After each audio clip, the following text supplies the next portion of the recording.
Dan Bidondi with the Special InfoWars report. Could you have ever imagined that being a Christian, putting your faith in God, doing something that's so pure, so holy, so right, so wholesome, would end you up at the top of the terrorist watch list here in America and get you killed in most countries? Now, the sad part about all this is most churches and religions have no idea that our own government is labeling us as extremists, hate groups, and even in most cases, terrorists. And could this be the persecution of the saints that the Bible has repeatedly warned us about over and over again? And the persecution starts right here in America against our own schools and students who are being attacked for their Christian beliefs, such as Taunton, Massachusetts, where a second grader was sent home over drawing a stick-figured cross with Jesus on it, and another student who was suspended for bringing a Bible to school. And in New Jersey, a teacher suspended for giving a student a Bible and sharing verses. Now this is just a few incidents of many where students and even in some cases teachers are attacked for their Christian beliefs. And not just here in America, but all over the world, Christians are being attacked and killed, such as terrorists target Christians in Kenyan Mall, killing more than 60 people and injuring over 100. And you have Western-backed terrorists in Syria slaughter Christians and bombing, killing dozens of civilians in a Christian Jews neighborhood in Damascus. And we have Islamic terror groups are killing Christians all over the world, and President Obama wants us to ally with them? And why is the U.S. government funded Islamic terrorists who are killing Christians? And not only does our government fund terrorists who attack Christians, but also labels Christians as domestic extremists and terrorists right here in the United States. The Army even labels Christian evangelists, Catholics, and some Jews religious extremists. Even Fort Hood soldiers were told that Christians, Tea Partiers, pose a radical terror threat. And federal agencies have now targeted Christians as posing a domestic terror threat that can be more dangerous than Al-Qaeda, as stated by the Southern Poverty Law Center, who provides much of this propaganda to federal agencies, such as the FBI. FBI's Project Megiddo, where they openly state anyone who believes in biblical prophecy and anyone who preaches against the New World Order is a possible terrorist. Now, the grim reality of our own government classifying a Christian as a terrorist is frightening. But what is more frightening is what the government does to a person who is considered a terrorist as stated in these bills and documents, such as Homeland Security's Project Endgame, the Patriot Act, the National Defense Authorization Act of 2012, and John McCain's S-3081, the Enemy Belligerent Act, where an American citizen who is classified as a terrorist is stripped from their individual rights, which includes no Miranda rights, no probable cause that you even committed an act of terror, no judge, no jury, no trial, and they can hold you for as long as they want and even torture you and put you into labor camps.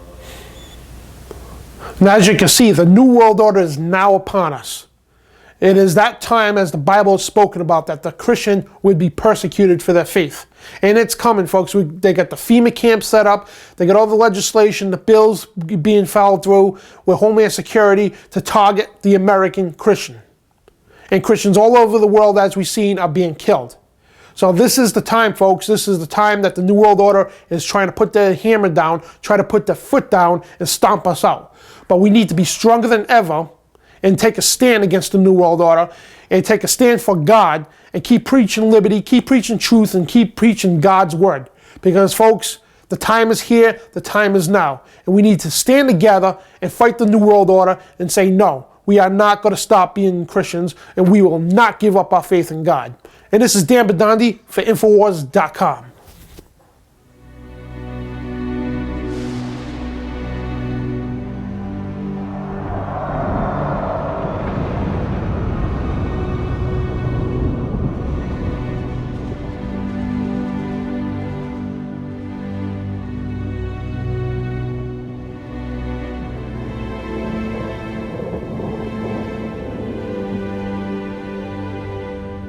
minutes early this Tuesday morning, the 11th of September, 2001. Al, it is such a pretty morning, isn't it? Perfect fall morning. On September 11th, 2001, the world changed. The land of the free has now become the land of the enslaved. The people of our once glorious United States have traded their liberty for security. But has it all happened by design? December 7th, 1941, a date which will live in infamy. The United States of America was suddenly and deliberately attacked. Many questions linger about the events of that day of infamy. But one thing we know for certain, the surprise attack on Pearl Harbor set in motion a course of events that would eventually lead us to a one-world government. Japan began this war in treachery. We shall end it in victory.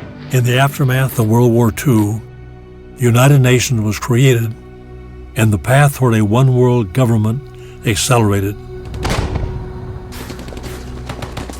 Each war brings us one step closer to what the Bible calls the end of the world.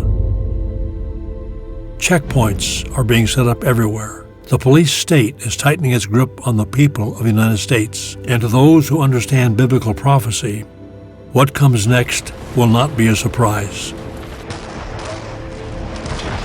At some time in the future, the King James Bible states that everyone on the planet will be required to take a mark in order to buy or sell. As our current economic system collapses, and as technology expands, cash is becoming a thing of the past. The reality of a cashless society is not far off. In fact, it's already being implemented. Despite denial by many religious leaders, evil men are working around the clock to bring in a new world order. We can see the end rapidly approaching and the stage being set for the emergence of the Antichrist. We can hear the voices of those who are subverting our U.S. Constitution and promoting this global government system. A new world order. And with all this right around the corner, this film is more important than ever. Satan is working behind the scenes to set up a one-world government and a one-world religion in preparation for the Antichrist. He has also deceived modern evangelical Christians into believing that they will be removed from this earth before the Great Tribulation takes place. This doctrine, known as the pre-tribulation rapture, teaches that Christ may return at any moment and that there will be no signs of his coming. As a result of this deception, most Christians are completely unprepared for what the Bible has warned us is coming. Although the scriptures clearly state in Matthew 24 and elsewhere that the rapture will take place after the tribulation, big-name preachers, Bible colleges, and popular films such as Left Behind have taught the masses to expect that the rapture may occur at any moment. But Left Behind is a work of fiction. Christians today are not being warned about the events they will face in the Great Tribulation. To learn the truth about the rapture, we must look within the pages of the Bible itself.